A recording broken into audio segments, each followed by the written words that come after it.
Hello, good day. Today is May 9, 2024. Instructional material for house-to-house evangelism, Santa Lucia and Kutud. At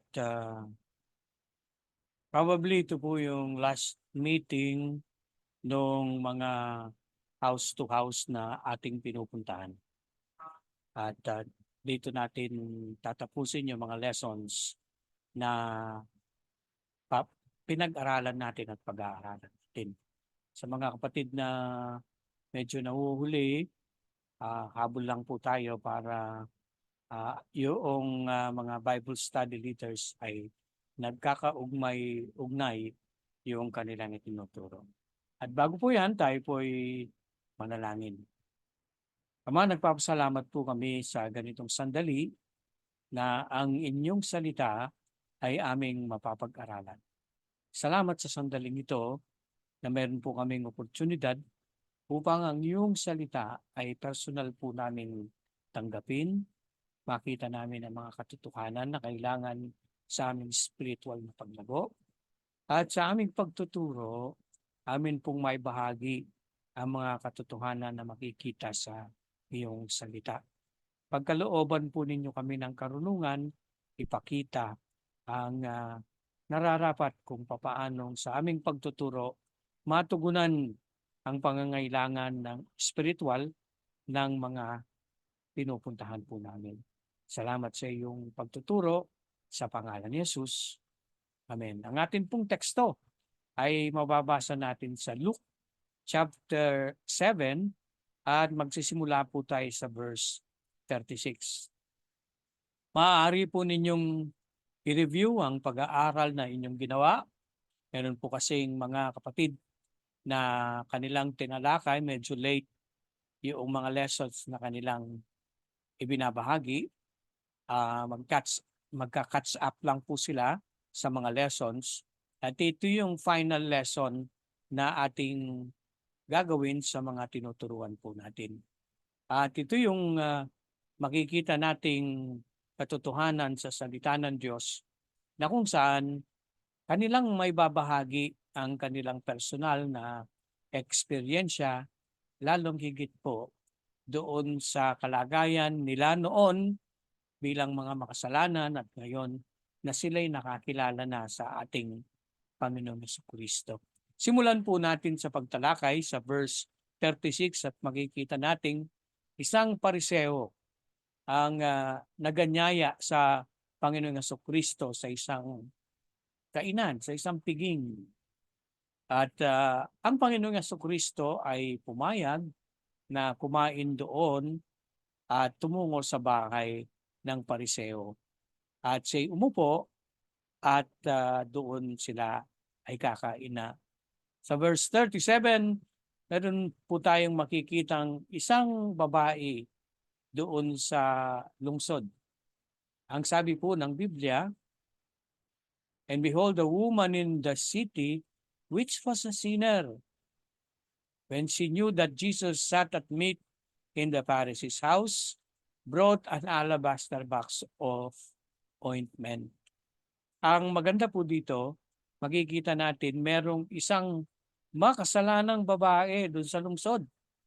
At nang nalaman niyang ang Panginoong Jesucristo na nandoon sa bahay ng pariseo, siya'y nagdala ng isang sisidlan ng alabastro na meron pong ointment.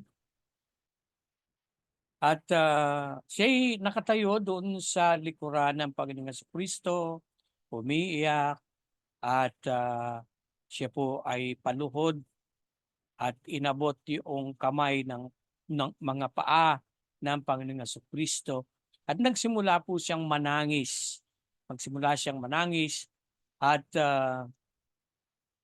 hinugasan ng kanyang mga luha ang mga paa ng Panginoong Jesucristo at pinupunasan ng kanyang mga buhok. Makikita po natin walang tigil ang ginagawang paghalik doon sa paa ng Panginoong Jesucristo ang babaeng ito. At ito po ay inanoint ng ointment na kanyang dala. Tayo po'y nagpapasalamat sa Panginoon dahil merong ganitong account na kung saan makikita natin na ang babaeng ito meron siyang husa na pagpili na puntahan ng Panginoong Jesucristo. At habang siya'y naroroon, kanyang pinahiran na ng ointment yung mga paa ng Panginoong Jesucristo. Itong pariseo ay nakita ang ginawa ng babae. At sa kanyang sarili sinabi niya, kung ang taong ito, ang tinutukoy po niya, ay ang Panginoong Jesucristo ay isang propeta. Hindi ba niya dapat malaman kung sino ang babaeng ito na umahawak sa kanya? Siya isang makasalanan.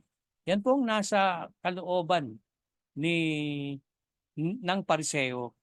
Pero dito po sa verse 40, makikita natin na tinawag mismo ng Panginoong Jesucristo ang pangalan ng pariseo na hindi binanggit sa verse 36, di po ba? So ang sabi ng Panginoon, Simon, I have somewhat to say unto thee. And he said, Master, say on. Pinayagan ni Simon na sabihin ng Panginoong Jesucristo yung kanyang nararapat sabihin. At alam po ninyo, ito ay sa pamamagitan ng parabola. At sa verse 41 and 42, ganito po yung sinabi ng Panginoong Jesucristo ang parabola. There was a certain creditor which had two debtors. The one owed 500 pence and the other 50.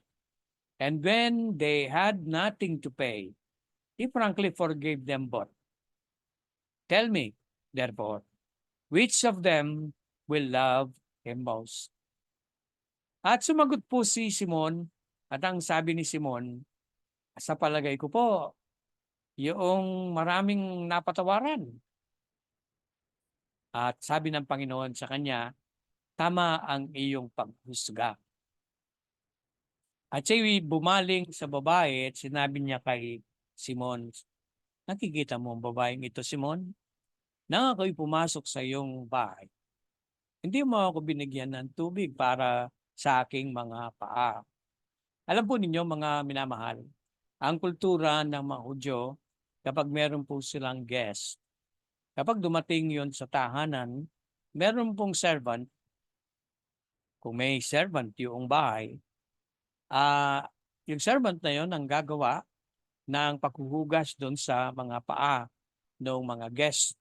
Lalo na ito'y panauhin pangdangal. So dapat na mahugasan siya ng paa. Ang sabi ng Panginoong Jesucristo sa kanya, Simon, na ako'y pumasok sa bahay mo, hindi mo ako binigyan ng tubig para sa aking mga paa.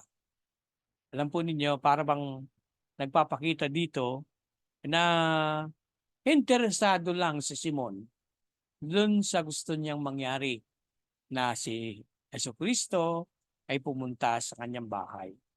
Ano po kaya mga pwedeng maging dahilan bakit inimbitahan niya ang Panginoong Jesucristo? Para ba talaga makaniig niya, makasama ang Panginoong Jesucristo? May pag-aalinlangan pong nandoon sa kalooban ni Simon Pariseo na ang gawin ng babae iyon sa Panginoong Jesucristo. Ang sabi ni Simon, yun po yung thinking ng mga Pharisees, ano? Ang kanilang kaisipan, malinis sila at yung iba marurumi. Kaya nga, ang sabi ng sa kanyang kalooban, kung alam lang niya kung sino itong babaeng ito na umahawak sa kanya. Opo, makasalanan itong babae at yun ay sinabi ng Panginoong Jesucristo. Kaya nga dun sa parabola, makikita po natin yung tumpak na sagot ni Simon, tumama siya, napatawaran ng maraming pasasalamat. Konti ang napatawad, ay medyo konti din naman yung pagpapasalamat, kagalakan, at ganun din yung pag-ibig na maghiukol. Marahil sasabihin pa nung nangutang ng konti, buti pa't dinamihan ko na yung aking inutang, 'di ba? Kaya nga po, makikita ninyo yung attitude nitong si Simon. Pangalawang bagay po sinabi ng Panginoon, ah, "Nang pumasok ako sa iyong bahay, walang tubig." 'No? Ngunit itong babaeng ito, hinugasan niya ang aking mga paa sa pamamagitan ng kanyang mga luha at, pinahiran niya ng kanyang buhok upang mapatuyo ang aking mga paa.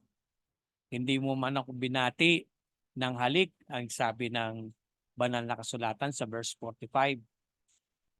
Ngunit ang sabi ng Panginoon, ngunit itong babaeng ito, simula kaninang pagdating ko dito, hindi na siya tumigil sa paghalik sa aking mga paa. Hindi mo linagyan ng oil o langis ang aking ulo. Ngunit ang babaeng ito ay pinahiran ng ointment itong aking mga paa. Kaya sinasabi ko sa iyo, sabi ng Panginoong Jesucristo, ang kanyang mga kasalanan na napakarami ay napatawaran. Dahil umiibig siya ng higit. Ngunit doon sa kakonti ang napatawaran, gayon din, napakaliit ng kanilang pag-ibig. At sinabi ng Panginoon sa babae, sinasabi ko sa iyo, ang iyong mga kasalanan ay napatawaran na. Alam ninyo yung mga nandoon kumakain, nandoon sa bahay ng Pariseo, bigla silang nagsalita, bigla silang merong mga katanungan sa kanilang kaisipan at ganoon din ah, mga tanong na bakit ba itong taong ito may nagpapatawad ng kasalanan? Sino ba itong taong ito? At siya'y nagpapatawad ng kasalanan. At kaya nga ang Panginoong Jesucristo dahil alam niya yung thoughts ng mga taong naroroon, ang sabi niya sa babae, ang iyong pananampalataya ay iniligtas ka. Humayo kang mapayapa. Mga kapatid, ako po'y naniniwala sa laki ng pag-ibig ng babaeng ito, sa laki ng kanyang pagsisising ginawa, sa dami ng kanyang mga kasalanan na talastas at alam ng Panginoong Jesucristo, kaya nga niya nabanggit na ang kanyang mga kasalanan ay napatawaran na. Yung mga kumakain kasama ni Jesucristo doon sa piging na inihanda ni Simon na Pariseo ay hindi kilala ang Panginoong Jesucristo. Siya ay tunay na nagpapatawad ng kasalanan. Hindi nila kilala ang Panginoong Jesucristo na kahit gamundong kasalanan ay kaya niyang linisin at patawarin. Ngunit tignan po ninyo ang sinabi ng Panginoong Jesucristo. Thy faith had saved thee. Yun pong pananampalataya ng babae. Unang-una, makikita natin sa kanyang pag-exercise ng kanyang faith. Pumunta siya dun sa bahay ng Pariseo. Sa palagay ko lang, hindi naman siya invited doon. Kasi yung Pharisee ay masyadong meticuloso sa kanilang pagsunod sa batas ni Moses. At ang pagkilala nila sa kanilang sarili ay kakaiba dahil nga sa pagtupad nila dun sa hinihiling ng kautusan. Yung babae, kahit po hindi invited, kanyang pinilit na makapunta doon, nasa likuran lang siya ng Panginoong Jesucristo, nananangis ng walang tigil at ang kanyang luha ay kaya pong hugasan yung paa. Isipin na lang po ninyo, kung naglalakad ka, di ka kagaya po natin ngayon, meron ng medyas, meron ng sapatos kapag ikay naglakad sa daan, may proteksyon ang iyong paa. Pero isipin po natin kung mga sandalyas lang ang suot nila at lumalakad sila sa hindi sementadong daan. Makikita po ninyo mapupuno ito ng alikabok, mapupuno ito ng dumi. Ngunit alam po ninyo ang babaeng ito, ang luha na tumulo sa kanyang mga mata ay kayang hugasan yung mga paa ng Panginoong Hesukristo at pinupunasan niya sa pamamagitan ng kanyang buhok.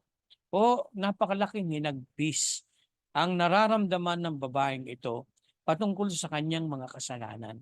Kaya nga, hindi na siya nangimi na doon sa parteng marumi, doon sa maruming paa na pinanlakad.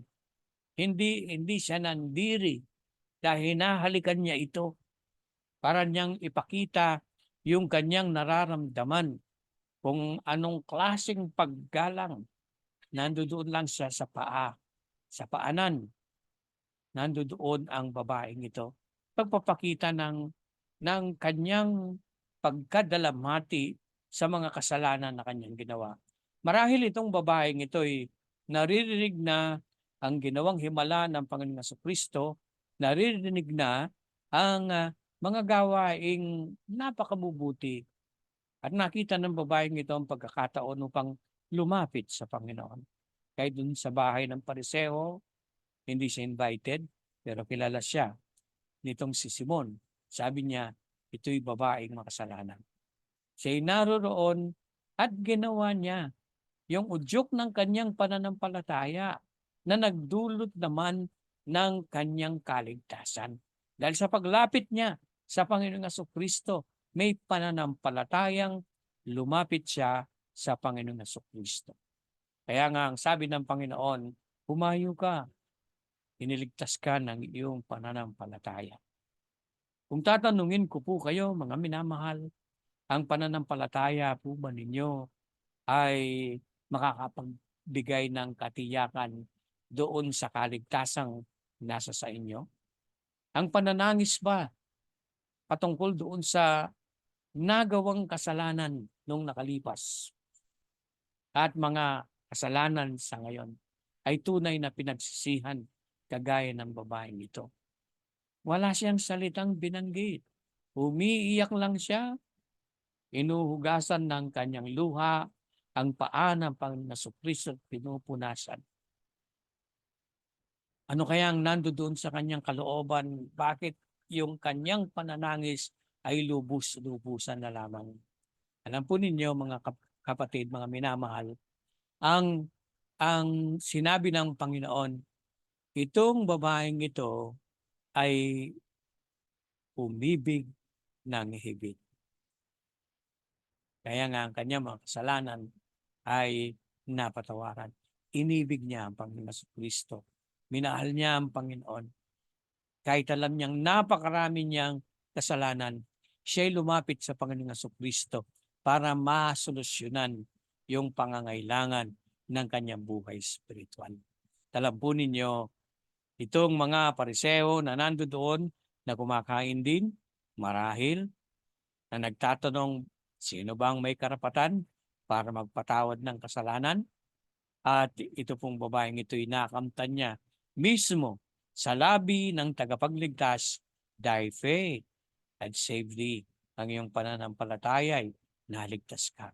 Tingnan po ninyo, hindi doon sa kanyang paghugas ng paa ng Panginoong Jesucristo. Work po yun. Trabaho, gawa ng tao. Although, dahil nga sa dalamhati at pasakit na nandoon sa kanyang puso na dulot ng kasalanan, siya'y umiiyak at walang tigil ang pag-agos ng kanyang mga luha. Ngunit ang tinignan ng Panginoon ay yung kanyang pananampalataya. Nang lumapit po tayo sa Panginoong Jesucristo, nakita niya ang ating pananampalataya. Sana po, kagaya ng babaeng ito, ang kapayapaan ng Panginoon ay dala natin at tayo mahayo at dala-dala ang kapayapaang dulot ng kapatawaran ng kasalanan. Tayo po'y manalangin. O Diyos na dakila, nagpapasalamat po kami sa bahagi ng kasulatan ito.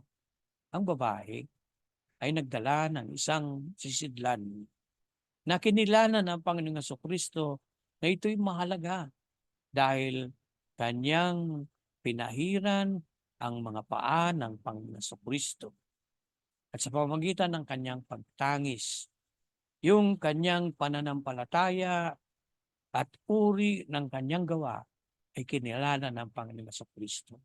Isang pananampalatayang taglay ang napakarami at napakalaking pag-ibig sa Panginoong Jesucristo.